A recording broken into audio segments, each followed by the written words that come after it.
ಎಲ್ಲರಿಗೂ ನಮಸ್ಕಾರ. ನಾನು ನಿಮ್ಮ ರಾಮಚಂದ್ರ.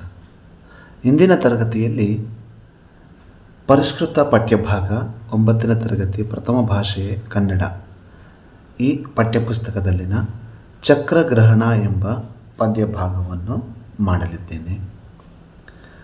ಚಕ್ರಗ್ರಹಣ ಎಂಬ ಶೀರ್ಷಿಕೆಯಲ್ಲಿನ ಈ ಪದ್ಯಭಾಗ, ಇಲ್ಲಿ ಚಕ್ರಗ್ರಹಣ ಎಂಬ 2 ಪದಗಳನ್ನು ನಾವು ಗಮನಿಸ್ತೇವೆ.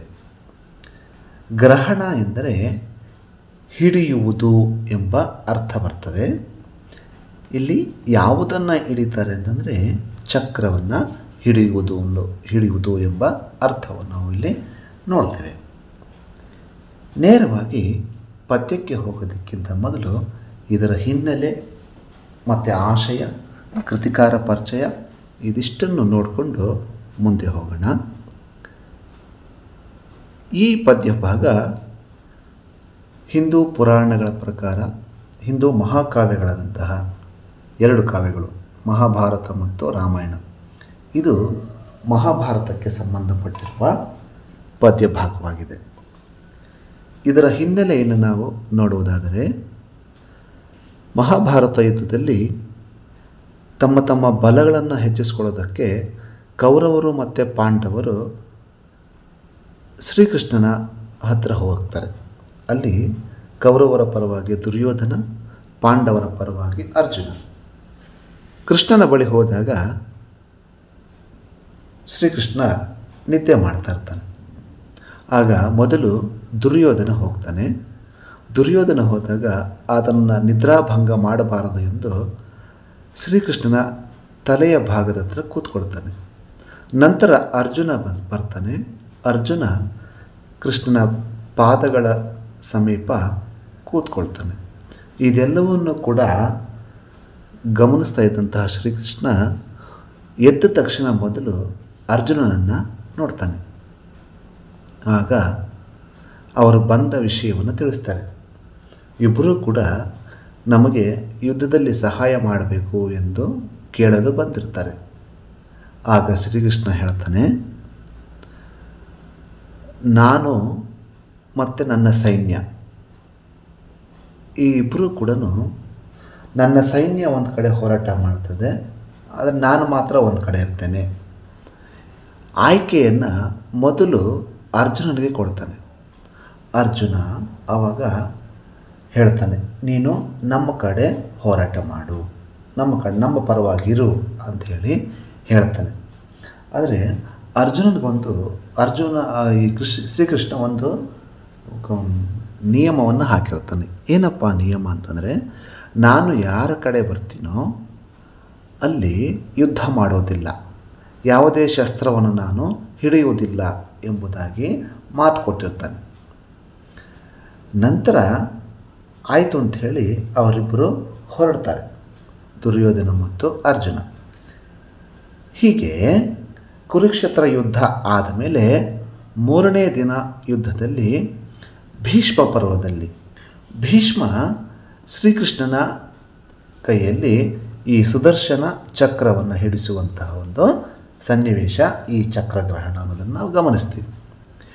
ಈ ಪದ್ಯಭಾಗವನ್ನು ಹುಟ್ಟು ಕುರುಡನಾದಂತಹ ಧೃತರಾಷ್ಟ್ರನಿಗೆ ತನ್ನ ಸಾರಥಿಯಾದಂತಹ ಸಂಜಯ ಇದೆಲ್ಲವನ್ನು ಕೂಡ ಆತನಿಗೆ ವಿವರಿಸ್ತಾ ಇರ್ತಾನೆ. ಸಂಜಯನಿಗೆ ದಿವ್ಯ ದೃಷ್ಟಿ ಇರ್ತದೆ. ಹಾಗಾಗಿ ಆತ ಆ ಯುದ್ಧ ಭೂಮಿಯಲ್ಲಿ ನಡೆಯುವಂತಹ ಘಟನೆಗಳನ್ನು ಒಂದೊಂದನ್ನಾಗಿ ವಿವರಣೆ ಕೊಡ್ತಾ ಇರ್ತಾನೆ. ಇದರ ಈ ಪದ್ಯಭಾಗದ ಕೃತಿಕಾರರ ಪರಿಚಯವನ್ನು ನಾವು ನೋಡೋದಾದರೆ, ಪ್ರಸ್ತುತ ಈ ಭಾಗವನ್ನು ಯಕ್ಷಗಾನ ಪ್ರಸಂಗ ಪಠ್ಯ ಕೃಷ್ಣ ಸಂಧಾನ ಭೀಷ್ಮ ಪರ್ವದಿಂದ ಆಯ್ದುಕೊಳ್ಳಲಾಗಿದೆ. ಇದನ್ನು ದೇವಿದಾಸ ಎಂಬ ಕವಿ ರಚನೆ ಮಾಡ್ತಾರೆ. ಇವರ ಕಾಲವನ್ನು 1800 ಎಂದು ಊಹೆ ಮಾಡಲಾಗಿದೆ. ಇವರು ಬರೆದಿರುವಂತಹ ಕೃತಿಗಳೆಂದರೆ ದೇವಿ ಮಹಾತ್ಮೆ, ಗಿರಿಜಾ ಕಲ್ಯಾಣ, ಚಿತ್ರಸೇನ ಕಾಳಗ, ದ್ರೌಪದಿ ಕಲ್ಯಾಣ ಮತ್ತು ಅಭಿಮನ್ಯು ಕಾಳಗ, ಇನ್ನು ಮುಂತಾದ ಕೃತಿಗಳನ್ನು ಬರೆದಿರೋದಾಗಿ ನಾವು ನೋಡ್ತೇವೆ. ಆತ ದೇವಿ ಮಹಾತ್ಮೆ ಎಂಬ ಪ್ರಸಂಗದಲ್ಲಿ ಕೆಲವು ಪದ್ಯಗಳಲ್ಲಿ ಒಗಟಿನ ರೂಪದಲ್ಲಿ ಅವರು ತಮ್ಮನ್ನು ಕುರಿತು ಹೇಳಿಕೊಂಡಿದ್ದಾರೆ. ಅಲ್ಲಿಯ ಒಂದು ಮಾತನ್ನು ನಾವು ನೋಡುವುದಾದರೆ, ಪಾದ ಜನೈಸೆ ವರ್ಣದಲ್ಲಿ ಎಂಬುದಾಗಿ ತನ್ನನ್ನು ಹೇಳಿಕೊಂಡಿದ್ದಾನೆ. ಇನ್ನು ದೇವಿದಾಸನ ಭೀಷ್ಮ ಪರ್ವಕ್ಕೆ ಕುಮಾರವ್ಯಾಸ ಭಾರತವೇ ಪ್ರಮುಖ ಆಕರವಾಗಿದೆ. ರೂಪಕ ಸಾಮ್ರಾಜ್ಯ ಚಕ್ರವರ್ತಿ ಎಂದು ನಾವೇನು ಕರಿತೀವಿ, ಆ ಕುಮಾರವ್ಯಾಸ ಬರೆದಿರುವಂತಹ ಗದುಗಿನ ಭಾರತ, ಕನ್ನಡ ಭಾರತ, ಕುಮಾರವ್ಯಾಸ ಭಾರತ ಅಥವಾ ಕರ್ನಾಟಕ ಭಾರತ ಕಥಾಮಂಜರಿಯನ್ನು ಮುಖ್ಯ ಆಕರವನ್ನಾಗಿಟ್ಕೊಂಡು ದೇವಿದಾಸರವರು ಈ ಕೃತಿಯನ್ನು ರಚನೆ ಮಾಡಿರೋದನ್ನು ನಾವು ಗಮನಿಸ್ತೀವಿ. ಭೀಷ್ಮ ಪರ್ವವನ್ನು ತಾಳಮದ್ದಳೆ, ಕೂಟ ಮತ್ತು ಯಕ್ಷಗಾನ ಆಟ ಎರಡಕ್ಕೂ ಸಮನಾಗಿ ಒಗ್ಗುವ ಈ ಪ್ರಸಂಗ ತುಂಬ ಜನಪ್ರಿಯವಾಗಿದೆ. ತಾಳಮದ್ದಳೆ, ಕೂಟ ಹಾಗೂ ಯಕ್ಷಗಾನ ಎರಡಕ್ಕೂ ಕೂಡ ಒಗ್ಗುವಂತಹ ಒಂದು ಪ್ರಸಂಗ ಇದು ನಾವು ಗಮನಿಸ್ತೇವೆ. ಕವಿಯ ಅದ್ಭುತ ರಂಗಪ್ರಜ್ಞೆ ಮತ್ತು ಕಾವ್ಯ ಸಾಮರ್ಥ್ಯಕ್ಕೆ ಇದೊಂದು ನಿದರ್ಶನವಾಗಿದೆ. ಕಾವ್ಯವನ್ನು ಸಾಮರ್ಥ್ಯಕ್ಕೆ ಮತ್ತು ರಂಗಪ್ರಜ್ಞೆಗೆ. ಹಾಗೆಯೇ ಪ್ರಸಿದ್ಧ ಯಕ್ಷಗಾನ ವಿದ್ವಾಂಸ ಪ್ರಭಾಕರ ಜೋಶಿಯವರು ದೇವಿದಾಸನ ಕೃಷ್ಣ ಸಂಧಾನ ಪ್ರಸಂಗ ಮತ್ತು ಪ್ರಯೋಗ ಎಂಬ ಮೌಲಿಕವಾದ ಸಂಶೋಧನಾ ಪ್ರಬಂಧವನ್ನು ರಚನೆ ಮಾಡುವುದನ್ನು ನಾವು ಗಮನಿಸ್ತೀವಿ. ಈ ಈ ಚಕ್ರಗ್ರಹಣ ಎಂಬ ಪದ್ಯಭಾಗ ಸಂಪೂರ್ಣವಾಗಿ ಈ ಯಕ್ಷಗಾನ ಬಯಲಾಟಕ್ಕೆ ಸಂಬಂಧಪಟ್ಟಿರುವಂಥ ಒಂದು ಸನ್ನಿವೇಶವನ್ನು ನಾವು ಇಲ್ಲಿ ನೋಡ್ಬೋದು. ಹಾಗೆಯೇ ಇಲ್ಲಿ ಶಿವರಾಮ ಕಾರಂತರು ಈ ಚಕ್ರಗ್ರಹಣದ ಒಂದು ಪ್ರವೇಶವನ್ನು ಇಲ್ಲಿ ಅವರು ಬರೆದಿರೋದನ್ನು ನಾವು ಗಮನಿಸ್ಬೋದು. ಕನ್ನಡ ನಾಡಿನ ಯಕ್ಷಗಾನ ಬಯಲಾಟದ ಪರಂಪರೆಯು ಇಲ್ಲಿನ ಸಂಸ್ಕೃತಿಯ ಅತ್ಯಂತ ಸುಂದರವಾದ ಅಂಗವಾಗಿದೆ. ಯಕ್ಷಗಾನ ಮತ್ತು ಬಯಲಾಟ ಅಂದರೆ ಇಲ್ಲಿ ನಮ್ಮ ಕರ್ನಾಟಕದ ಜಾನಪದ ಕಲೆಗಳಲ್ಲಿ ಈ ಒಂದು ಯಕ್ಷಗಾನ ತನ್ನದೇ ಆದಂತಹ ಒಂದು ಪ್ರಮುಖ ಪಾತ್ರವನ್ನು ವಹಿಸಿರುವುದನ್ನು ನಾವು ಗಮನಿಸ್ತೀವಿ. ಒಂದು ಕಾಲದಲ್ಲಿ ಅದು ಇಲ್ಲಿನ ಜನಜೀವನದ ಮನಸ್ಸನ್ನು 150ರಷ್ಟು ತುಂಬಿಸಲು ಶಕ್ತಿಯುಳ್ಳ ಕಲೆಯಾಗಿತ್ತು ಈ ಯಕ್ಷಗಾನ ಎಂಬುದು. ಆದರೆ ಅನ್ಯದೇಶೀಯ ಅನ್ಯಪ್ರಾಂತೀಯ ಸಂಸ್ಕಾರಗಳ ಮೋಹ, ನಾವೀನ್ಯತೆಯ ಮೋಹ ಜನಗಳ ಮೇಲೆ ಬೀಸತೊಡಗಿತು. ಈ ಹಿಂದೆ ಈ ಜನಪದ ಕಲೆ ಎಂಬುದು ಎಲ್ಲರ ಮನಸ್ಸಿನಲ್ಲೂ ತುಂಬಿಕೊಂಡಿತ್ತು. ಆದರೆ ಕಾಲಾನಂತರ ಅನ್ಯದೇಶೀಯ ಮತ್ತು ಅನ್ಯಪ್ರಾಂತೀಯ ಸಂಸ್ಕಾರಗಳು ಅದರ ಮೋಹ ಹೆಚ್ಚಾಗಿ ತೊಡಗಿತು. ಹೊಸತನಕ್ಕೆ ಅವರು ಮಾರು ಹೋದರು. ಆಗ ಸಂಪ್ರದಾಯಗಳ ಸಂಸ್ಕಾರಗಳ ಅರಿವು ಕಡಿಮೆಯಾಗಿರುವ ಕಾಲದಲ್ಲಿ ಹೊಸ ಆಗಮಗಳ ಮೇಲಿನ ಮೋಹ ಅಧಿಕವಾಗುತ್ತದೆ. ಇಂದು ಅಂತಹ ಮೋಹ ಬೆಳೆದು ಬದನಿಕೆಗಳ ಸಮುದಾಯದಂತೆ ಯಕ್ಷಗಾನ ಕಲೆಯ ಜೀವ ಹಿಂಸೆಗೆ ಕಾರಣವಾಗಿದೆ. ಹಾಗೆಯೇ ಹೊಸ ರೀತಿ ಇರುವಂತಹ ಅನೇಕ ಸಂಸ್ಕಾರಗಳನ್ನು ನಾವು ಪಾಲನೆ ಮಾಡುವುದರಿಂದ ನಾವು ಈ ಒಂದು ನಮ್ಮ ಕಲೆಯನ್ನು ಮರೆಮಾಚುವಂತೆ ನಾವು ಮಾಡ್ತಾಯಿದ್ದೀವಿ ಅನ್ನೋದಕ್ಕೆ ಇದೊಂದು ಸಾಕ್ಷಿಯಾಗಿದೆ. ಹಾಗೆಯೇ ಇಂತಹ ಕಾಲದಲ್ಲಿ ಬರಿದೆ ನಮ್ಮ ಸಂಸ್ಕೃತಿ ಎಂಬ ಅಭಿಮಾನವಿದ್ದರೆ ಏನು ಬಂತು? ಅರಿವಿನಿಂದ ನಮಗೆ ಅಂಥ ಅಭಿಮಾನ ಬಂದರೆ ಆಗ ಅದಕ್ಕೆ ತಾಳಿಕೆ ಬರುತ್ತದೆ, ಪ್ರಯೋಜನವೂ ಬರುತ್ತದೆ, ನಮ್ಮದರ ಬೆಲೆ ನಮಗೆ ತಿಳಿಯುತ್ತದೆ ಅಂಥೇಳಿ ಶಿವರಾಮ ಕಾರಂತರು ಜ್ಞಾನಪೀಠ ಪ್ರಶಸ್ತಿ ಪುರಸ್ಕೃತರು ಇದನ್ನು ಕುರಿತು ಯಕ್ಷಗಾನವನ್ನು ಅದರ ಕುರಿತು ಹೇಳಿರುವಂಥದ್ದು ನಾವು ಗಮನಿಸ್ಬೋದು. ಶಿವರಾಮ ಕಾರಂತರು ಯಕ್ಷಗಾನಕ್ಕೆ ತಮ್ಮದೇ ಆದಂತಹ ಕೊಡುಗೆಯನ್ನು ಕೊಟ್ಟಿರೋದನ್ನು ನಾವು ಗಮನಿಸ್ಬೋದು. ಅವರ ಯಕ್ಷಗಾನ ಬಯಲಾಟ ಎಂಬುದಾಗಿ ಒಂದು ಕೃತಿಯನ್ನು ನಾವು ಕೂಡ ರಚನೆ ಮಾಡಿರೋದನ್ನು ನಾವು ನೋಡ್ತೇವೆ. ಇದೀಗ ಪದ್ಯವನ್ನು ನೋಡೋಣ.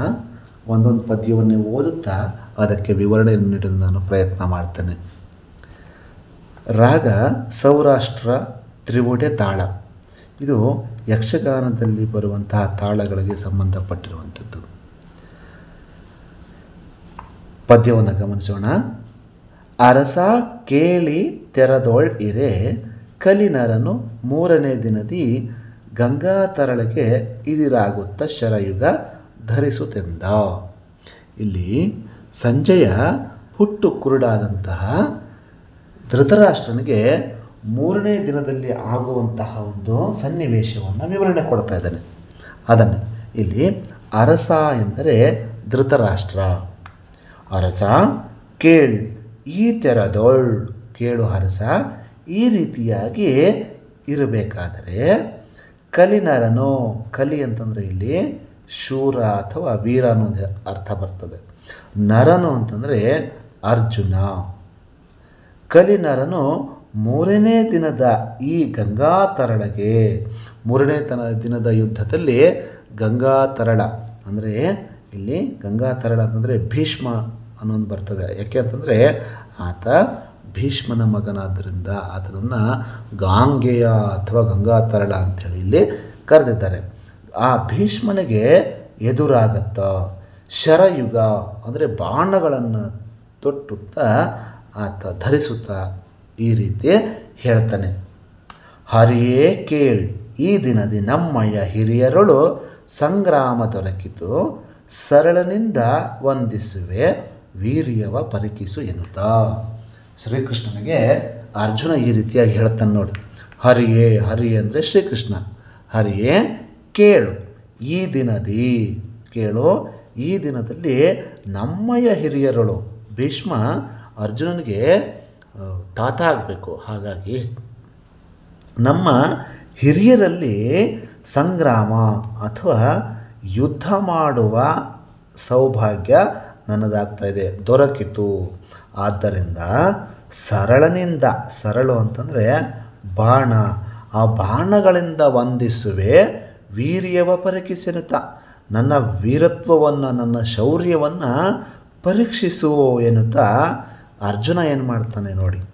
ಎನ್ನುತ್ತ ಗಾಂಡೀವದಲ್ಲಿ ಪಾರ್ಥನು ಶರವ ಸಂಧಾನಿಸುತ್ತಾ ಹಿರಿಯರ ಚರಣವಂದನೆ ಎನ್ನುತ್ತಾ ಬಿಡಲ್ ಆ ಶರಗಳೆರಡು ಬಂದು ಭೀಷ್ಮನ ಚರಣದೆಡೆಯಲ್ಲಿ ವಂದನೆಯಗೆಯುತ್ತ ಬೀಳಲು. ಈ ರೀತಿ ಶ್ರೀಕೃಷ್ಣನಿಗೆ ನನ್ನ ವೀರತ್ವವನ್ನು ಪರೀಕ್ಷಿಸು ಎನ್ನುತ್ತಾ ಗಾಂಡೀವದಲ್ಲಿ, ಶ್ರೀಕೃಷ್ಣನ ಬಿಲ್ಲಿನ ಹೆಸರು ಗಾಂಡೀವ.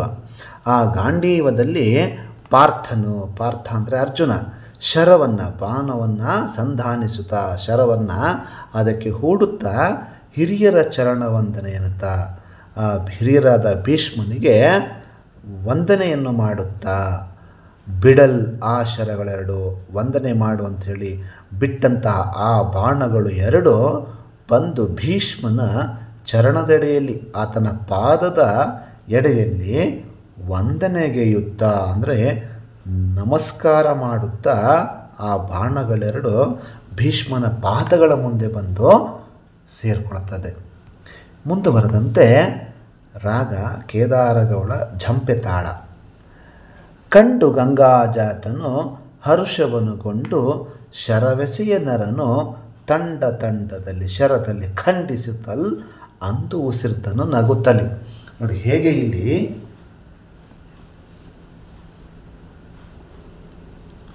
ಅರ್ಜುನನು ಹೇಳಿದಂತಹ ಮಾತುಗಳನ್ನು ಕಂಡು ಹಾಗೂ ಆತ ಬಿಟ್ಟಂತಹ ಬಾಣಗಳನ್ನು ಕಂಡು ಗಂಗಾಜಾತನು, ಗಂಗಾಜಾತ ಅಂದರೆ ಇಲ್ಲಿ ಮತ್ತೆ ಭೀಷ್ಮ ಅನ್ನೋ ಒಂದು ಹೆಸರು ಬರ್ತದೆ. ಗಂಗಾಜಾತನು ಹರುಷವನು, ಹರುಷ ಅಂತಂದರೆ ಸಂತೋಷ, ಆನಂದ, ಹರುಷವನುಗೊಂಡು ಸಂತೋಷವನ್ನು ಪಟ್ಟು ಶರವೆಸೆಯೇ, ಶರವನ್ನು ಎಸೆಯುತ್ತಿದ್ದಂತಹ ನರನು ತಂಡ ತಂಡದಲ್ಲಿ ಶರದಲ್ಲಿ ಖಂಡಿಸುತ್ತಾ ಅರ್ಜುನನು ಹಾಕುವಂತಹ ಬಾಣಗಳನ್ನು ಆತ ಖಂಡಿಸುತ್ತಾ ಅಂದರೆ ತಂಡ ತಂಡದಲ್ಲಿ ತಂಡೋಪತಂಡವಾಗಿ ಬರುವಂತಹ ಬಾಣಗಳನ್ನು ಖಂಡಿಸುತ್ತಾ ಅವೆಲ್ಲವುಗಳನ್ನು ಮುರಿದು ಮುರಿದು ಅಂದು ಉಸಿರ್ತನು ನಗುತ್ತಲಿ. ಆವಾಗ ಹೇಳ್ತಾನೆ, ನಗುತ್ತಾ ಹೇಳ್ತಾನೆ, ಉಸಿರಿದನು ಅಂದರೆ ಹೇಳುತ್ತಾನೆ ನಗುತ್ತಲಿ. ರಾಗ ಶಂಕರಾಭರಣ ಮಟ್ಟೆ ತಾಳ. ಆವಾಗ ಅರ್ಜುನ ಹೇಳುವಂಥದ್ದು ನೋಡಿ, ಆ ಭೀಷ್ಮನು ಹೇಳುವಂಥದ್ದಕ್ಕೆ, ತಂದೆ ಎಳೆದ ದಿವಸದಿಂದ ನಮ್ಮ ರಕ್ಷಿಸಿ ಇಂದು ಕುರುನೃಪಗೆ ಸಹಾಯದಿಂದ ಗರ್ಜಿಸಿ ಒಂದು ಪಸಳರೊಡನೆ ಕಾದುವುದು ವಿವೇಕವೇ, ಕಂದರು ಉಭಯ ಪಕ್ಷದಲ್ಲಿ ನಿಮಗೆ ಭೇದವೇ. ಅರ್ಜುನ ಭೀಷ್ಮನನ್ನು ಪ್ರಶ್ನೆ ಮಾಡ್ತಾ ಇದ್ದಾನೆ. ತಂದೆ ಎಳೆದ, ತಂದೆ ಅಂದರೆ ಇಲ್ಲಿ ಅರ್ಜುನನ ತಂದೆ ಪಾಂಡು. ಆ ಪಾಂಡು ಮಹಾರಾಜ ಸತ್ತ ನಂತರ ಅಂದರೆ ತಂದೆ ಅಳಿದ ಅಂದರೆ ತೀರಿಕೊಂಡ ದಿವಸದಿಂದ ಹಿಡಿದು ಇಲ್ಲಿವರೆಗೂ ನಮ್ಮನ್ನು ರಕ್ಷಣೆ ಮಾಡಿಕೊಂಡು ಬರ್ತಾ ಇದೆಯಾ. ಆದರೆ ಇಂದು ಕುರುನೃಪಗೆ, ನೃಪ ಅಂದರೆ ರಾಜ, ಕುರು ವಂಶದ ರಾಜ. ಇಲ್ಲಿ ಯಾರು ಅಂತಂದರೆ ದುರ್ಯೋಧನ. ಆ ದುರ್ಯೋಧನನಿಗೆ ನೀನು ಸಹಾಯ ಮಾಡ್ತಾ ಇದೆಯಲ್ವಾ ಎಂದು ಗರ್ಜಿಸಿ, ಗರ್ಜನೆ ಮಾಡುತ್ತಾ ಬಂದು ಪಸುಳರೊಡನೆ, ಪಸುಳ ಅಥವಾ ಹಸುಳ ಅಂದರೆ ಮಕ್ಕಳು, ಚಿಕ್ಕ ಮಕ್ಕಳು, ಕಾದುವುದು, ಕಾದು ಹೋರಾಟ ಮಾಡುವುದು ವಿವೇಕವೇ. ಏನು ತಾತ, ನಮ್ಮ ತಂದೆ ತೀರಿಕೊಂಡ ನಂತರ ನಮಗೆ ಅನೇಕ ರೀತಿಯಲ್ಲಿ ನಮಗೆ ಸಹಾಯ ಮಾಡಿದೆ, ಆದರೆ ಈಗ ದುರ್ಯೋಧನಿಗೆ ಸಹಾಯವನ್ನು ಮಾಡುತ್ತಾ, ಗರ್ಜನೆ ಮಾಡುತ್ತಾ ಹಸುಳರೊಡನೆ ಅಥವಾ ಪಸುಳರೊಡನೆ ಹೋರಾಟ ಮಾಡೋದು ನಿನಗೆ ವಿವೇಕ ಇದೆಯೇ, ಬುದ್ಧಿ ಇದೆಯೇ? ಕಂದರು ಉಭಯ ಪಕ್ಷದಲ್ಲಿ ಅಂದರೆ ಎರಡೂ ಕಡೆ ನಿಮಗೆ ಮಕ್ಕಳಾದಂತಹ ನಾವು ಇಬ್ಬರೂ ಕೂಡ ಮಕ್ಕಳೇ ಅಲ್ವಾ, ಯಾಕೆ ನೀವು ಈ ರೀತಿ ಭೇದ ಭಾವ ಮಾಡ್ತಾ ಇದ್ದೀರಾ? ನಿಮಗೆ ಯಾಕೆ ಭೇದ ಅನ್ನೋದನ್ನು ಇಲ್ಲಿ ಪ್ರಶ್ನೆ ಮಾಡ್ತಾ ಇದ್ದಾರೆ ಅರ್ಜುನ. ಇದನ್ನು ಕೇಳಿದಂತಹ ಭೀಷ್ಮ ನೋಡಿ, ಎನಲು ಪೇಳ್ದ ಬಾಲ ಭಾಷೆಯಾಡಬೇಡವೋ, ಎನಗೆ ನಿಮ್ಮೊಳೈದೆ ಹಿರಿದು ದಯವೋ ದುಗುಡವೋ ಎನ್ನುವುದು ಅಭುಜನಾಭಬಲ್ಲನ್ ಏತಕ್ಕೆ ಆ ನುಡಿ, ತೃಣಯನಿತ್ತ ಶರವ ತೆಗೆದು ಎನ್ನ ಮೇಲ್ ಹೊಡಿ. ಭೀಷ್ಮ ಹೇಳುವಂಥದ್ದು ನೋಡಿ, ಬಾಲಭಾಷೆ ಆಡಬೇಡವೋ ಅರ್ಜುನ. ಬಾಲಭಾಷೆ ಅಂದರೆ ಸಣ್ಣ ಮಕ್ಕಳ ರೀತಿಯಲ್ಲಿ ಮಾತನಾಡಬೇಡವೋ ಅರ್ಜುನ. ಎನಗೆ ಅಂದರೆ ನನಗೆ, ನಿಮ್ಮೊಳ್ ಐದೆ ನಿಮ್ಮ 5 ಜನರಲ್ಲಿ ಹಿರಿದು ದಯವೋ ದುಗುಡವೋ ಅಂದರೆ ಕೌರವರಲ್ಲಿ ಮತ್ತು ಪಾಂಡವರಲ್ಲಿ ದಯೆ ಯಾವುದು, ಹಿರಿದು ಯಾವುದು ಮತ್ತು ದುಗುಡ ಅಂದರೆ ಇಲ್ಲಿ ಆತಂಕ ಯಾವುದು ಎಂಬುದನ್ನು ಅಭುಜನಾಭಬಲ್ಲ. ಅಭುಜನಾಭಬಲ್ಲ ಅಂತಂದರೆ ಶ್ರೀಕೃಷ್ಣ ಪರಮಾತ್ಮ, ಅವನಿಗೆ ಎಲ್ಲವೂ ಗೊತ್ತು, ಅವನಿಗೆ ಗೊತ್ತು. ಏತಕ್ಕೆ ಅಂತಹ ನುಡಿಗಳನ್ನು ಮಾತಾಡ್ತೀಯ ಅರ್ಜುನ? ತ್ರಿಣಯನಿತ್ತ, ತ್ರಿಣಯ ಅಂತಂದರೆ ಇಲ್ಲಿ ಶಿವನು ಕೊಟ್ಟಂತಹ ಶರವನ್ನು ತೆಗೆದು ಎನ್ನ ಮೇಲೆ ಹೊಡಿ. ಪಾಶುಪತಾಸ್ತ್ರವನ್ನು ಶಿವ ಪ್ರಸಾದಿಸಿರ್ತಾನೆ ಅರ್ಜುನನಿಗೆ, ಅದನ್ನು ನನ್ನ ಮೇಲೆ ಹೊಡಿ ಅಂತೇಳಿ ಭೀಷ್ಮ ಅರ್ಜುನನ ಮೇಲೆ ಹೇಳ್ತಾನೆ.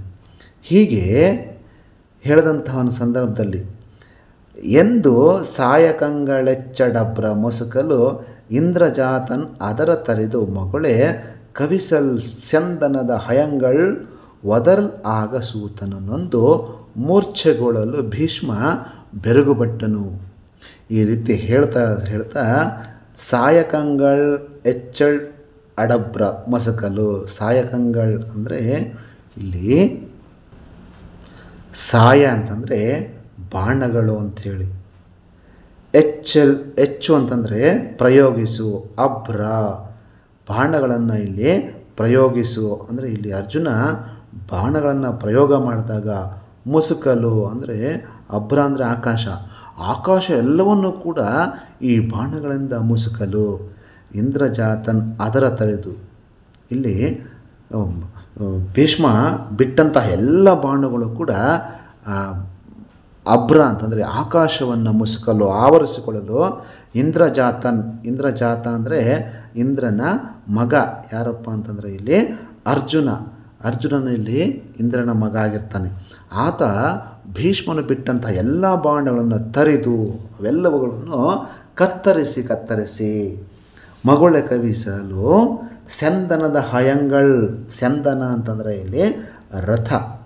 ಆ ರಥ ಎಲ್ಲವೂ ಕೂಡ ಹಯಂಗಳ್, ಆ ರಥಕ್ಕೆ ಕಟ್ಟಿರುವಂಥ ಹಯ ಅಥವಾ ಕುದುರೆಗಳು ಒದರಲಾಗುವ ಅವಳಿಗೆ ಕುದುರೆಗಳು ಬಹಳ ಭಯಪಟ್ಕೊಂಡು ಅದು ಒದರೋದಕ್ಕೆ ಶುರು ಮಾಡಿದಾಗ ಸೂತನು ಅಂತಂದರೆ ಇಲ್ಲಿ ಸಾರಥಿ,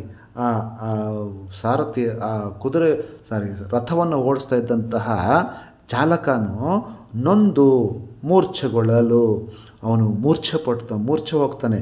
ಯಾವಾಗ ಭೀಷ್ಮನು ಬಿಟ್ಟಂತಹ ಬಾಣಗಳನ್ನು ಅರ್ಜುನ ಎಲ್ಲವನ್ನು ಕೂಡ ತುಂಡರಿಸ್ತಾನೆ. ಆ ಸಂದರ್ಭದಲ್ಲಿ ಆ ಭೀಷ್ಮನ ಸಾರಥಿಯಾದಂಥವನು ಸೂತನು ಅವನು ಭಾಳಷ್ಟು ನೊಂದುಕೊಂಡು ಮೂರ್ಛೆ ಹೋಗ್ಬಿಡ್ತಾನೆ. ಆಗ ಭೀಷ್ಮ ಬೆರಗುಬಟ್ಟನು. ಅದನ್ನು ಕಂಡಂತಹ ಭೀಷ್ಮನು ಇದೇನಪ್ಪ ಇದು ಈ ರೀತಿ ಆಗ್ತಾಯಿದೆ ಅಂಥೇಳಿ ಆತ ಬಹಳ ಆಶ್ಚರ್ಯಕ್ಕೆ ಒಳಗಾಗ್ತಾನೆ. ಇದಾದ ಮೇಲೆ ಅರ್ಜುನನನ್ನು ಭೀಷ್ಮ ಹೊಗಳ್ತಾನೆ ನೋಡಿ. ಬಳಿರೆ ಮಜರೆ ಪಾರ್ಥ ಎನ್ನುತ್ತಾ ಸಕಲ ಶಸ್ತ್ರದಿ ಹಲಚಲ್ ಅಪಜಯವು ಕಿರೀಟಿಗಾಗದಂದದಿ ನಳಿನನಾಭ ರಥವ ನಡೆಸುತ್ತಿರಲು ಭೀಷ್ಮನು ಬಳಲಿ ಹರಿಯ ಗೆಲುವಿನೆಂದು ಕ್ರೋಧಗೊಂಡನು. ಅರ್ಜುನನು ಹೇಗೆ ಆ ಬಿಲ್ಲುಗಳನ್ನು ತುಂಡರಿಸ್ತಾನೋ ಅದನ್ನು ಕಂಡಂತಹ ಭೀಷ್ಮನು ಹೇಳ್ತಾನೆ, ಮೆಚ್ಕೊಳ್ತಾನೆ ಅರ್ಜುನನ ಪ್ರತಾಪವನ್ನು. ಬಳಿರೆ ಮಝರೆ, ಮಝರೆ ಅಂತಂದರೆ ಶಹಬಾಷ್, ಬಳಿರೆ ಪಾರ್ಥ, ಪಾರ್ಥ ಅಂದರೆ ಅರ್ಜುನ ಎನ್ನುತ್ತಾ ಸಕಲ ಶಸ್ತ್ರದಿ ಎಲ್ಲ ಶಸ್ತ್ರಗಳನ್ನು, ಹಲಚಲ್ ಅಂದರೆ ಅತ್ಯಂತ ರಭಸವಾಗಿ ಆ ಬಾಣಗಳನ್ನು ಬಿಡ್ತಾನೆ. ಆಗ ಕಿರೀಟಿಗಾಗದು ಅಂದದೆ, ಕಿರೀಟಿ ಅಂದರೆ ಮತ್ತೆ ಇಲ್ಲಿ ಅರ್ಜುನನ ಮತ್ತೊಂದು ಹೆಸರು. ಕಿರೀಟಿಗಾಗದೆ ಅಂದದೆ ಅಂತ ಹೇಳಿದ್ರೆ ನಳಿನನಾಭ ರಥವ ನಡೆಸುತ್ತಿರಲು ಆ ಅರ್ಜುನನಿಗೆ ಸಾರಥಿಯಾದಂಥವನು ಯಾರಪ್ಪ ಅಂತಂದರೆ ನಳಿನನಾಭ. ನಳಿನನಾಭ ಅಂತಂದರೆ ಇಲ್ಲಿ ಶ್ರೀಕೃಷ್ಣ. ಆ ರಥವ ನಡೆಸುತ್ತಿರಲು ಭೀಷ್ಮನನು ಬಳಲಿ ಹರಿಯೇ ಗೆಲುವನೆಂದು ಕ್ರೋಧಗೊಂಡನು. ಈಗ ಹರಿಯೇ ಶ್ರೀಕೃಷ್ಣನೇ ಈ ಒಂದು ಯುದ್ಧದಲ್ಲಿ ಗೆಲ್ಲುತ್ತಾನೆ ಎಂದು ಕ್ರೋಧಗೊಂಡು ಕೋಪಗೊಂಡು ಏನು ಮಾಡ್ತಾನಪ್ಪ ಅಂತಂದರೆ ಪರಶುರಾಮರದತ್ತ ಶರವ ತೆಗೆದು ಪೂಡಲು ಉರಿಯನುಗೊಳ್ಳುವ ಶರವು ಹರಿಯ ಹಣೆಗೆ ನಾಂಟಲು ಪೊರಳಿದವು ತುರಗ ಹನುಮನಳುಕೆ ಸೆಂದನ ತಿರುಗಲು ಅಸುರ ಹರನ ನೊಸಲು ಬಿರಿದು ದಾಕ್ಷಣ. ಹೇಗೆ ಅಂತಂದರೆ ಈ ಯುದ್ಧದಲ್ಲಿ ಅರ್ಜುನನಿಗೆ ಸಾರಥಿಯಾದಂತಹ ಶ್ರೀಕೃಷ್ಣನೇ ಗೆಲ್ತಾನೆ ಅಂಥೇಳಿ ಭೀಷ್ಮ ಏನು ಮಾಡ್ತಾನಪ್ಪ ಅಂತಂದರೆ ಭೀಷ್ಮನಿಗೆ ಪರಶುರಾಮ ಕೊಟ್ಟಂತಹ ಶರ ಇರ್ತದೆ. ಆ ಶರವನ್ನು ತೆಗೆದು ಪೂಡಲು, ಆ ಬಾಣಕ್ಕೆ ಪಕಾರಕ್ಕೆ ಇಲ್ಲಿ ಹಕಾರ, ಹೂಡಲು ಅನ್ನೋದು ಅರ್ಥ ಬರ್ತದೆ. ಆ ಬಾಣವನ್ನು ಹೂಡಿ ಬಿಟ್ಟಾಗ ಅದು ಉರಿಯನ್ನುಗುಳುವ, ಉರಿ ಅಂತಂದರೆ ಬೆಂಕಿಯನ್ನು ಉಗುಳುವ ರೀತಿಯಲ್ಲಿ ಅದು ಬಹಳ ವೇಗದಿಂದ ರಭಸದಿಂದ ಆ ಶರ ಬಾಣ ಹರಿಯ ಹಣೆಗೆ ನಾಂಟಲು ಒಂದು ಬಾಣವನ್ನು ಬಿಡ್ತಾನೆ. ಆ ಬಾಣ ನೇರವಾಗಿ ಶ್ರೀಕೃಷ್ಣನ ಹಣೆಗೆ ನಾಂಟಲು, ನೇರವಾಗಿ ಹಣೆಗೆ ಹೋಗಿ ಆ ಬಾಣ ಚುಚ್ಚಿಕೊಳ್ಳುತ್ತದೆ. ಅದನ್ನು ಕಂಡಂತಹ ತುರಗಗಳು, ತುರಗ ಅಂದರೆ ಇಲ್ಲಿ ಮತ್ತೆ ಕುದುರೆಗಳನ್ನೊಂದು ಅರ್ಥ, ಕುದುರೆ ಹಯ ಅಥವಾ ಈ ತುರಗ ಅಂಥೇಳಿ. ಆ ತುರಗಗಳು ಪೊರಳಿದೆವು, ಅವು ಗೀಳಿಡ್ತದೆ, ಕಿರ್ಚ್ಕೊಳ್ತದೆ. ಹಾಗೆ ಹನುಮನಳುಕೆ ಸೆಂದನ, ಅರ್ಜುನನ ರಥದ ಮೇಲೆ ಹನುಮನ ಇರುವಂತಹ ಬಾವುಟ ಅಥವಾ ಕೇತನ ಹಾರಾಡ್ತಾ ಇರ್ತದೆ. ಆ ಸೆಂದನ ಕೂಡ ಅಲುಗಾಡ್ಬಿಡ್ತದೆ, ರಥ ಕೂಡ ಅಲುಗಾಡ್ತದೆ. ಯಾವಾಗ ಶ್ರೀಕೃಷ್ಣನ ಹಣೆಗೆ ಬಾಣ ಬಿಟ್ಟ ತಕ್ಷಣ ತಿರುಗಲು ಅಸುರಹರನ ನೊಸಲು ಬಿರಿದು ದಾಕ್ಷಣ. ಅಸುರಹರನ ಅಂದರೆ ಇಲ್ಲಿ ರಾಕ್ಷಸರ ಶತ್ರುವಾದಂತಹ ಶ್ರೀಕೃಷ್ಣನ ನೊಸಲು, ನೊಸಲು ಅಂತಂದರೆ ಹಣೆ, ಆ ಹಣೆ ಬಿರುದಾಗುತ್ತದೆ, ಅಂದರೆ ಭಾಳಷ್ಟೇ ರಕ್ತಸ್ರಾವ ಆಗ್ತದೆ, ಹಣೆಯಿಂದ ರಕ್ತ ಬರ್ತದೆ. ಆ ಬಿರುದು ದಾಕ್ಷಣ ಏನಾಗತ್ತೆ ನೋಡಿ. ಇದು ವಾರ್ಧಕ ಷಟ್ಪದಿಯಲ್ಲಿದೆ ಮುಂದಿನ ಭಾಗ. ನೊಸಲೊಡೆದು ರಕ್ತ ಸೂಸಲು ದೃಗದ್ವಯದಿ ಕಿಡಿ ಮಸಗಲ್ ಔಡಾಗಿದು ಘನ ರೋಷದಿಂ ಕುರುಬಲವನ್ ಅಸಿಯರೆದು ಭೀಷ್ಮನ ವಿಭಾಡಿಸವನ್ ಏಳು ಜಗವೆರೆಸಿ ಶತಕೋಟಿಯ ಬಿಸಜಪೀಠ ಮಹೇಶ ಚಕ್ರ ವೈವಸತರ್ ಮುಸುಕಿದರು ಬಿಡನೆಂದು ಗರ್ಜಿಸುತ್ತ ವಾಘೆಯಂ ಬಿಸಿಟು ಚಕ್ರವ ಕೊಂಡು ಧುಮ್ಮಿಕ್ಕಲಾದ ಚತುರ್ದಶ ಭುವನ ತಲ್ಲಣಿಸಿತು. ನೋಡಿ, ಇಲ್ಲಿ ಬಹಳ ಅದ್ಭುತವಾಗಿ ಇಲ್ಲಿ ಹೇಳಿದ್ದಾರೆ. ಆದರೂ ಅದ್ಭುತವಾದ ವರ್ಣನೆ. ಯಾವಾಗ ಭೀಷ್ಮನು ಬಿಟ್ಟಂತಹ ಬಾಣ ಹರಿಯ ಹಣೆಗೆ ನಾಂಟಲು ರಕ್ತ ಬರ್ತಾ ಇರ್ತದೆ, ಆಗ ನೊಸಲೊಡೆದು ಅಂದರೆ ಹಣೆ ಹೊಡೆದು ರಕ್ತ ಸೂಸಲು, ಆ ರಕ್ತ ಹೊರಗಡೆ ಬರ್ತದೆ ಶ್ರೀಕೃಷ್ಣನಿಗೆ. ದೃಗದ್ವಯದಿ, ದೃಗು ಅಂತಂದರೆ ಕಣ್ಣುಗಳು, ದ್ವಯ ಅಂತಂದರೆ ಎರಡೂ ಕಣ್ಣುಗಳಿಂದ ಕಿಡಿ ಬರ್ತಾ ಇರ್ತದೆ, ಅಂದರೆ ಕೋಪಾವೇಶದಿಂದ ನೋಡ್ತಾ ಇರ್ತಾನೆ. ಆ ಕಿಡಿ, ಆ ಕೆಂಡ ಹೊರಗಡೆ ಬರ್ತದೆ. ಮಸಗಲ್ ಔಡು ಅಗೆದು ಇಲ್ಲಿ ಏನಪ್ಪ ಆಗ್ತದೆ ಅಂತಂದರೆ, ಔಡು ಅಂತಂದರೆ ತುಟಿ, ಅಗಿದು ಅಂದರೆ ಕಚ್ಚಿ, ಕೋಪ ಬಂದಾಗ ತುಟಿಗಳನ್ನು ಕಚ್ಕೊಳ್ತಾನೆ. ಕಣ್ಣಿನಿಂದ ಎರಡೂ ಕಣ್ಣುಗಳಲ್ಲಿ ಕಿಡಿ ಕಾಣ್ತಾ ಇದೆ. ಆ ತುಟಿಯನ್ನು ಕಚ್ಚಿ ಘನರೋಷದಿ, ಅತ್ಯಂತ ರೋಷದಿಂದ ಕೋಪದಿಂದ ಕುರುಬಲವನ್ ಹಸಿಯರೆದು, ಅಂದರೆ ಆ ಕುರುಬಲವನ್ನು ಕೌರವರನ್ನು ಹೇಗೆ ನಾನು ಅರೆದು ಬಿಸಾಕ್ತೇನೆ, ಜಜ್ಜುತ್ತೇನೆ ಎಂದು ಭೀಷ್ಮನನ್ನು ವಿಭಾಡಿಸುವನ್, ಆತನನ್ನು ನಾನು ಯಾವುದೇ ಕಾರಣಕ್ಕೂ ಸುಮ್ಮನೆ ಬಿಡುವುದಿಲ್ಲ, ಆತನನ್ನು ಸೋಲಿಸುತ್ತೇನೆ ಅಂಥೇಳಿ ಈ 7 ಜಗವೆರೆಸಿ 7 ಜಗವು ಬಂದರೂ ಕೂಡ, ಶತಕೋಟಿ ಜನರು ಕೂಡ ಅಲ್ಲಿ ಬಂದರೂ ಸಹ ಬಿಸಜಪೀಠ ಅಂತಂದರೆ ಬ್ರಹ್ಮ, ಹಾಗೆ ಮಹೇಶ, ಶಕ್ರ ಇವರೆಲ್ಲರೂ ಬಂದರೂ ಕೂಡ, ವೈವಸ್ವತರ್ ಈ ಎಲ್ಲ ಜನರು ಬಂದರೂ ಕೂಡ ಮುಸುಕಿದರು. ಬಿಡನೆ ಎಂದು ಅಂದರೆ ಬ್ರಹ್ಮ, ವಿಷ್ಣು, ಮಹೇಶ್ವರ, ಋಷಿಮುನಿಗಳು ಯಾರೇ ಬಂದರೂ ಕೂಡ ನಾನು ಈ ಭೀಷ್ಮನನ್ನು ಬಿಡುವುದಿಲ್ಲ ಎಂದು ಗರ್ಜನೆ ಮಾಡುತ್ತಾ ವಾಘೆ ಅಂತಂದರೆ ಈ ಕುದುರೆಗಳಿಗೆ ಕಟ್ಟಿರುವಂತಹ ಲಗಾಮುಗಳನ್ನು, ಆ ಹಗ್ಗಗಳನ್ನು ಬಿಸಾಕ್ಬಿಟ್ಟು ಈ ಸುದರ್ಶನ ಚಕ್ರವನ್ನು ಆತ ಕೈಯಲ್ಲಿ ಹಿಡ್ಕೊಂಡ್ಬಿಡ್ತಾನೆ. ಚಕ್ರವ ಕೊಂಡು ಧುಮ್ಮಿಕ್ಕಲಾಗ ರಥದಿಂದ ಕೆಳಗಡೆ ಇಳಿದಾಗ ಚತುರ್ದಶ ಭುವನ ತಲ್ಲಣಿಸಿತು. ಈ 14 ಭುವನಗಳು ಅಥವಾ 14 ಭುವನಗಳು ಅಂತ ಹೇಳ್ತೀವಿ. ಈ 14 ಲೋಕಗಳು ಕೂಡ ಆ ಕೃಷ್ಣನ ಕೋಪಾವೇಶಕ್ಕೆ ತಲ್ಲಣ ಆಗಿಬಿಡ್ತದೆ. ಒಂದು ರೀತಿಯಲ್ಲಿ ನಡುಕ ಬಂದ್ಬಿಡ್ತದೆ. ಆ ರೀತಿಯ ಒಂದು ಕೋಪವನ್ನು ತೋರಿಸ್ತಾನೆ ಇಲ್ಲಿ ಹರಿ ಅಥವಾ ಶ್ರೀಕೃಷ್ಣ. ಮುಂದೆ ಭಾಮಿನಿ ಷಟ್ಪದಲ್ಲಿ ಹೇಳ್ತಾರೆ ನೋಡಿ ಇಲ್ಲಿ ಭೀಷ್ಮನ ಶಪಥ ನೆರವೇರ್ತದೆ. ಏನಾದರೂ ಮಾಡಿ ನಾನು ಶ್ರೀಕೃಷ್ಣನ ಬಳಿ ನಾನು ಚಕ್ರವನ್ನು ಹಿಡಿಸುತ್ತೇನೆ ಅಂತೇಳಿ ಪ್ರತಿಜ್ಞೆ ಮಾಡ್ತಾನೆ. ಆಗ ಕೊನೆಗೆ ಶ್ರೀಕೃಷ್ಣ ಚಕ್ರವನ್ನು ಹಿಡ್ಕೊಳ್ತಾನೆ. ಮುಂದೆ ನೋಡಿ, ಹರಿಯ ಕಾಥಿಯಂ ತಡೆವರ್ ಆರೆಂದು 2 ಬಲ ಬೆರಗಾಗಿ ಕಣ್ಮುಚ್ಚಿರಲು ಭೀಷ್ಮನು ಬೆದರಿ ರಥದಿಂದಿಳಿದು ನಡೆತಂದು ದುರಿತವನ ಧಾವಾಗ್ನಿ ಲಕ್ಷ್ಮೀವರ ಮುಕುಂದ ಮುರಾರಿ ಜಯವೆನು ತೆರಗಿ ಮಗುಳೆದ್ದುತ ಅಚ್ಯುತನ ಮೃದಕರವ ಪಿಡಿದು ಎಂದ. ನೋಡಿ, ಭೀಷ್ಮ ಹೇಳುವಂಥದ್ದು ಹರಿಯ ಕಾಥಿಯ ತಡೆವರ್ ಆರ್ ಎಂದು. ಹರಿಯ ಖ್ಯಾತಿಯನ್ನು ಪಡೆದಿರುವಂತಹ, ಯುದ್ಧದಲ್ಲಿ ಪ್ರಾವೀಣ್ಯತೆಯನ್ನು ಪಡೆದಿರುವಂತಹ ಆತನ ಕೋಪವನ್ನು ತಡೆವರು ಯಾರು ಎಂದು 2 ಬಲ ಬೆರಗಾಗಿ, 2 ಬಲ ಅಥವಾ ಸೈನ್ಯ, 2 ಸೈನ್ಯ, ಕೌರವ ಸೈನ್ಯ, ಪಾಂಡವ ಸೈನ್ಯ ಬೆರಗಾಗ್ತದೆ, ವಿಸ್ಮಯಕ್ಕೆ ಒಳಗಾಗ್ತದೆ.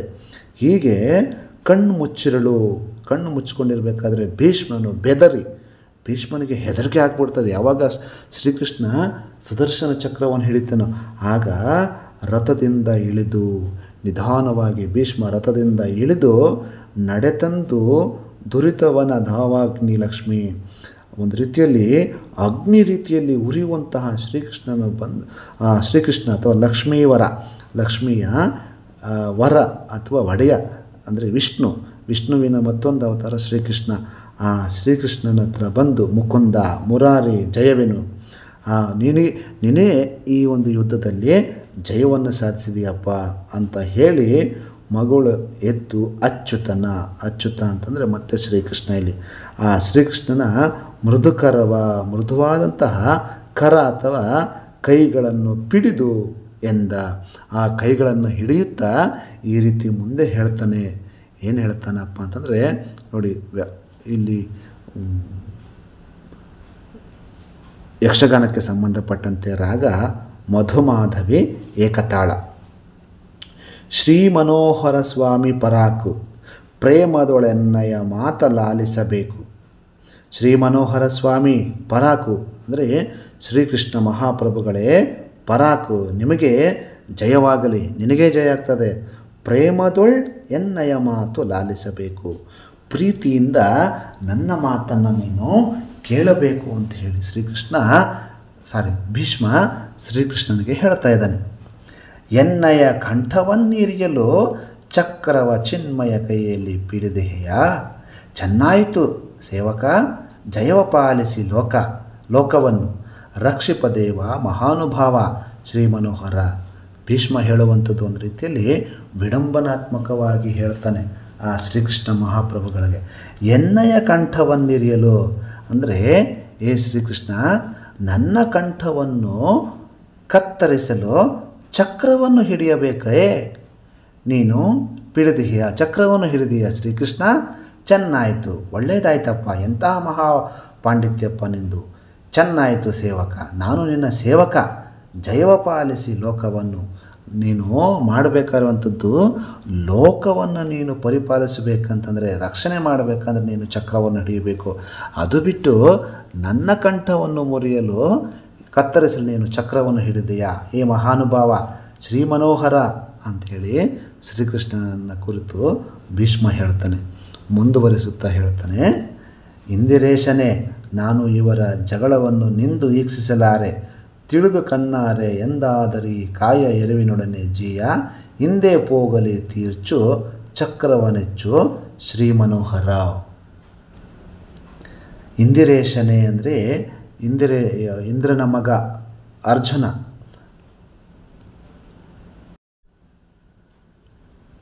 ಭೀಷ್ಮ ಈ ರೀತಿ ಹೇಳ್ತಾನೆ ನೋಡಿ, ಇಂದಿರೇಶನೇ, ನಾನು ಇವರ ಜಗಳವನ್ನು ನಿಂದು ಈಕ್ಷಿಸಲಾರೆ.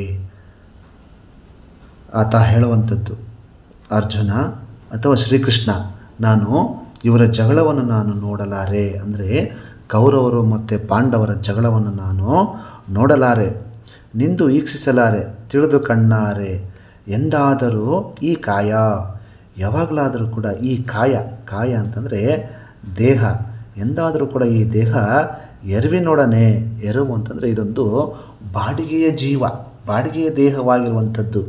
ಹಾಗಾಗಿ ಜೀಯ, ಎಂದೋ ಹೋಗುವಂತಹ ಪ್ರಾಣ ಹಿಂದೆ ಹೋಗಲಿ, ಇವತ್ತೇ ಹೋಗಲಿ, ತೀರ್ಚು ಚಕ್ರವನೆಚ್ಚು, ಈಗಲೇ ನಿನ್ನ ಸುದರ್ಶನ ಚಕ್ರವನ್ನು ಎತ್ತಿ ನನ್ನನ್ನು ತೀರಿಸಿಬಿಡು ಶ್ರೀ ಮನೋಹರ ಅಂಥೇಳಿ ಭೀಷ್ಮ ಶ್ರೀಕೃಷ್ಣನನ್ನು ಕೇಳ್ಕೊತಾನೆ. ಹಾಗೆ ಮುಂದುವರಿಸ್ತಾ, ಎನಗೆ ನಗೆಯೂ ಬಂತು ನಿನ್ನ ಕಂಡಿಂತು, ತೃಣವ ಮುರಿಯುವುದಕ್ಕೆ ಕೊಡಲಿಯೂ ಬೇಕೇ, ಘನವಾಯಿತು ಚಕ್ರವ ಕಳುಹಿಸೆನ್ನಯ್ಯ, ರೋಮವನ್ನು ಕಡಿದರೆ ನಾನು ಶರಣನೇ ನಿನಗೆ ಶ್ರೀ ಮನೋಹರ. ಹಾಗೆ ಇನ್ನೊಂದು ಮಾತನ್ನು ಕೂಡ ಹೇಳ್ತಾನೆ, ಎನಗೆ ನಗೆ ಕೂಡ ಬರ್ತಾ ಇದೆ ಶ್ರೀಕೃಷ್ಣ, ನಿನ್ನ ಕಂಡು ಇಂತು, ನಿನ್ನನ್ನು ನೋಡಿದಂತಹ ನನಗೆ ಇಂದು ನಗೆ ಬರ್ತಾ ಇದೆ. ಯಾಕೆ ಅಂತಂದರೆ ತೃಣ ಅಂತಂದರೆ ಹುಲ್ಲು, ಆ ಹುಲ್ಲನ್ನು ಕಡಿಯುವುದಕ್ಕೆ ಕೊಡಲಿಬೇಕೆ. ಆತ ಹೇಳುವಂಥದ್ದು, ನೀನು ಮಹಾನ್ ಪ್ರಾವೀಣ್ಯನ್ನು ಉಳ್ಳಂಥವನು, ನೀನು ದೈವ ಸಂಭೂತ ಶ್ರೀಕೃಷ್ಣ, ನೀನು ನನ್ನನ್ನು ಕಡಿಯುವುದಕ್ಕೆ, ಅಂದರೆ ಭೀಷ್ಮ ತನ್ನನ್ನು ಹುಲ್ಲಿಗೆ ಹೋಲಿಕೆ ಮಾಡಿದ್ದಾನೆ, ಆ ಹುಲ್ಲನ್ನು ಕಡಿಯುವುದಕ್ಕೆ ಕೊಡಲಿಬೇಕೆ. ಹಾಗಾಗಿ ನೀನು ನನ್ನ ಮೇಲೆ ಚಕ್ರವನ್ನು ಎತ್ಕೊಂಡಿದ್ಯಾ, ಘನವಾಯಿತು, ಒಳ್ಳೆಯದಾಯಿತು, ಚಕ್ರವ ಕಳುಹಿಸು ಎನ್ನಯ್ಯ, ಆಯಿತು ಹಾಗೆ ಮಾಡು, ಚಕ್ರವನ್ನು ನನ್ನ ಮೇಲೆ ಪ್ರಯೋಗಿಸು. ಆ ಚಕ್ರ ಏನಾದರೂ ರೋಮವನ್ನು ಕಡಿದರೆ, ರೋಮ ಅಂತಂದರೆ ನನ್ನ ದೇಹದ ಮೇಲಿರುವಂತಹ ಒಂದೇ ಒಂದು ಕೂದಲನ್ನು ಕೂಡ ಕಡಿದರೂ ಸಹ ನಾನು ನಿನಗೆ ಶರಣನಾಗುತ್ತೇನೆ, ನಿನಗೆ ತಲೆಬಾಗ್ತೇನೆ ಅಂಥೇಳಿ ಇಲ್ಲಿ ಭೀಷ್ಮ ಶ್ರೀಕೃಷ್ಣಗೆ ಹೇಳ್ತಾನೆ, ಶ್ರೀ ಮನೋಹರ. ಈ ರೀತಿ ಹೇಳಿದಾಗ ಶ್ರೀಕೃಷ್ಣನ ಮುಖದಲ್ಲಿ ಎಂತಹ ಭಾವನೆ ಬರ್ತದೆ ನೋಡಿ. ಎನಲು ಕಿರುನಗೆಗೂಡಿ ಚಕ್ರವ ಧನುಜದಲ್ಲನ ಮುಚ್ಚಿ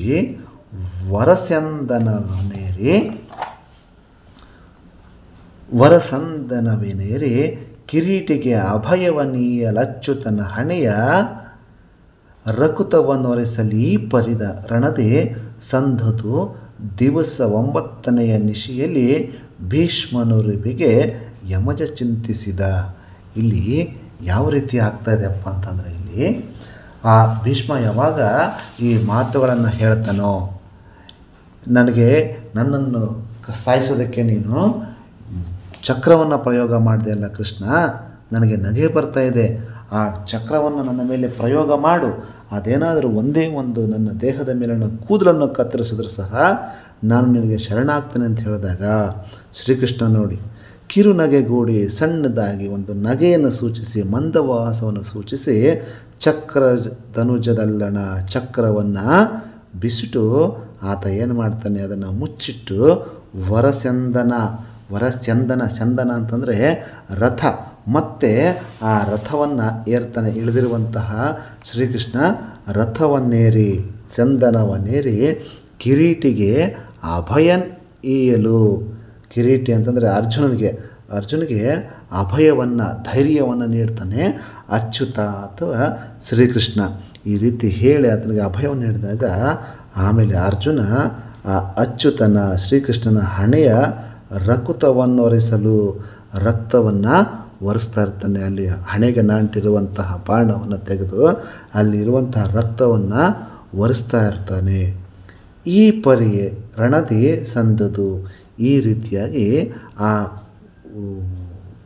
ಯುದ್ಧ ಕುರುಕ್ಷೇತ್ರ ಯುದ್ಧದಲ್ಲಿ ಈ ರೀತಿಯಾಗಿ ಅವತ್ತಿನ ಯುದ್ಧ ಮುಗಿತದೆ. ದಿವಸ 9ನೇ ನಿಶೆಯಲ್ಲಿ ನಂತರ 9ನೇ ದಿನದಲ್ಲಿ ಈ ಭೀಷ್ಮನ ರುಬಿಗೆ ಭೀಷ್ಮರಂತಹ ಪಾಡನ್ನು ಕಂಡು ಯಮಜ ಅಂದರೆ ಯಮಧರ್ಮನ ಅನುಗ್ರಹದಿಂದ ಯಮಧರ್ಮರಾಜನ ಅನುಗ್ರಹದಿಂದ ಹುಟ್ಟಿದಂಥವನು ಯಾರಪ್ಪ ಅಂತಂದರೆ ಇಲ್ಲಿ ಯಮಜ ಅಥವಾ ಯುಧಿಷ್ಠಿರ ಅಥವಾ ಧರ್ಮರಾಯ. ಆ ಧರ್ಮರಾಯ ಆ ಭೀಷ್ಮನನ್ನು ಕುರಿತು ಚಿಂತೆ ಮಾಡ್ತಾ ಇರ್ತಾನೆ. ಹೀಗೆ ಈ ಒಂದು ಚಕ್ರಗ್ರಹಣ ಎಂಬ ಪದ್ಯಭಾಗ ಯಕ್ಷಗಾನದ ಶೈಲಿಯಲ್ಲಿ ಮುಂದೆ ಸಾಗ್ತದೆ. ಇದರಲ್ಲಿ ಒಟ್ಟಾರೆಯಾಗಿ ನಾವು ಗಮನಿಸಬೇಕಾಗಿರುವಂಥದ್ದು ಭೀಷ್ಮ ಪರ್ವ. ಭೀಷ್ಮ ತಾನು ಒಂದು ಪ್ರತಿಜ್ಞೆಯನ್ನು ಮಾಡ್ತಾನೆ. ನಾನು ಏನಾದರೂ ಮಾಡಿ ಶ್ರೀಕೃಷ್ಣನ ಕೈಯಲ್ಲಿ ಚಕ್ರವನ್ನು ಹಿಡಿಸುತ್ತೇನೆ, ಅದು ಚಕ್ರವನ್ನು ಹಿಡಿಸಿ ನನ್ನ ಪ್ರತಿಜ್ಞೆಯನ್ನು ನೆರವೇರಿಸ್ಕೊಳ್ತೇನೆ ಅಂಥೇಳಿ ಏನೊಂದು ಪ್ರತಿಜ್ಞೆಯನ್ನು ಮಾಡಿರ್ತಾನೋ ಹಾಗೆಯೇ ಶ್ರೀಕೃಷ್ಣ ಚಕ್ರವನ್ನು ಹಿಡಿಯುವಂತೆ ಮಾಡ್ತಾನೆ. ಇಲ್ಲಿ ಶ್ರೀಕೃಷ್ಣನ ಕೋಪ, ಆವೇಶ, ರೋಷಗಳನ್ನು ನಾವು ಕಾಣಬಹುದು ಮತ್ತು ಭೀಷ್ಮನ ಒಂದು ಪ್ರತಿಜ್ಞೆಯನ್ನು ನಾವಿಲ್ಲಿ ಕಾಣಬಹುದು. ಹೀಗೆ ಈ ಒಂದು ದಿನದ ಯುದ್ಧ ಅಲ್ಲಿ ಮುಗೀತದೆ. ಚಕ್ರಗ್ರಹಣ ಪಾಠ ಪದ್ಯ ತಮಗೆಲ್ಲ ಅರ್ಥ ಆಗಿದೆ ಅಂತ ಭಾವಿಸ್ತೀನಿ. ಈ ವಿವರಣೆ ಅರ್ಥ ಆಗಿದ್ದಲ್ಲಿ ತಮಗೆ ಅನುಕೂಲವಾಗಿದ್ದಲ್ಲಿ ನನ್ನ ಯೂಟ್ಯೂಬ್ ಚಾನಲನ್ನು ದಯವಿಟ್ಟು ಸಬ್ಸ್ಕ್ರೈಬ್ ಮಾಡ್ಕೊಳ್ಳಿ, ಲೈಕ್ ಮಾಡಿ, ಶೇರ್ ಮಾಡಿ, ಹಾಗೂ ಏನಾದರೂ ಸಲಹೆ ಮತ್ತು ಸೂಚನೆಗಳಿದ್ದಲ್ಲಿ ದಯವಿಟ್ಟು ತಮ್ಮ ಅತ್ಯುತ್ತಮವಾದಂಥ ಸಲಹೆಗಳನ್ನು ಕೊಡಬೇಕು ಅಂತೇಳಿ ತಮ್ಮಲ್ಲಿ ಕೋರ್ಕೊಳ್ಳುತ್ತೇನೆ. ಹಾಗೂ ಈ ಒಂದು ವಿಡಿಯೋವನ್ನು ಬೇರೆಯವ್ರಿಗೂ ಕೂಡ ತಲುಪುವಂತೆ ಶೇರ್ ಮಾಡೋದನ್ನು ಮರಿಬೇಡಿ. ಎಲ್ಲರಿಗೂ ಧನ್ಯವಾದಗಳು. ನಮಸ್ಕಾರ. ನಾನು ನಿಮ್ಮ ರಾಮಚಂದ್ರ.